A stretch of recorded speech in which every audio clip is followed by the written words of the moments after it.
Lorsqu'on parle de réflexion sur l'Afrique, ça nous intéresse, parce que ça ne va pas très bien.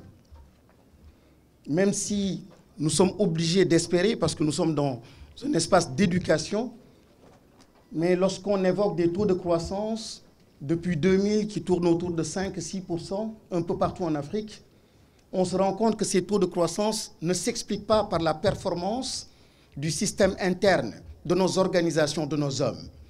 Mais généralement, une coïncidence, une montée des prix des matières premières, demandée fortement par la Chine, une nouvelle puissance, eh bien, ça tire vers le haut, donc nous avons de beaux chiffres.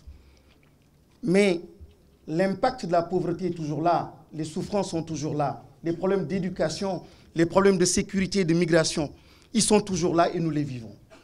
Et pour cela, il nous semble, des changements profonds de paradigme, ce que les Anglais appellent simplement être dans une logique disruptive, innovation, des changements carrément du blueprint pour amener l'Afrique, les décideurs, à se mettre sur une nouvelle voie, une voie peut-être plus gagnante, qui a plus de chances de transformer cette Afrique.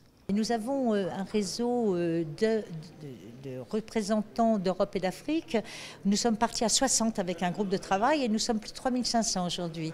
Et nous avons créé une institution, enfin une association à Ouagadougou qui s'appelle Eurafrique 21 pour toute la région.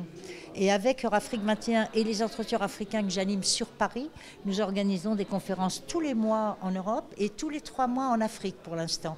Nous sommes allés à Ouagadougou, à Dakar, à Abidjan, à Lomé, à Cotonou. Et donc nous essayons évidemment de mobiliser les acteurs africains dans un dialogue avec les acteurs européens.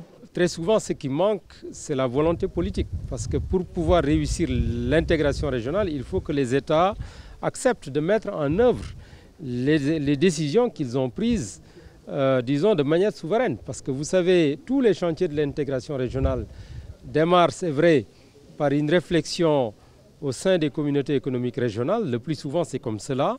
Mais ensuite, c'est les chefs d'État qui signent et les chefs de gouvernement.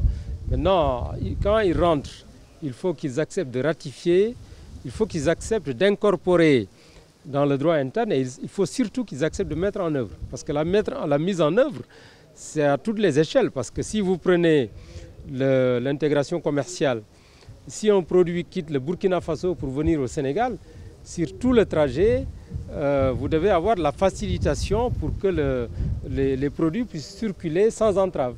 Arrivé aux frontières aussi, vous devez avoir cette facilité de pouvoir entrer dans le pays. Et ensuite de pouvoir circuler dans le pays et atteindre le consommateur. Donc c'est cette volonté politique qu'il faut réaffirmer dans les pays. Il faut aussi que les peuples s'approprient l'intégration.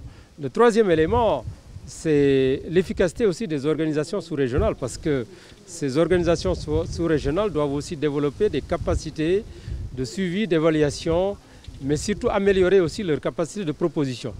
Le troisième élément, c'est que tout à l'heure je parlais de l'intégration commerciale.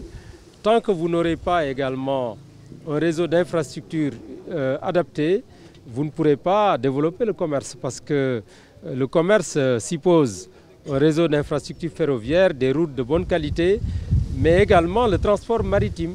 Et sur tous ces volets, vous avez encore beaucoup de lacunes dans la sous-région ouest-africaine et en Afrique.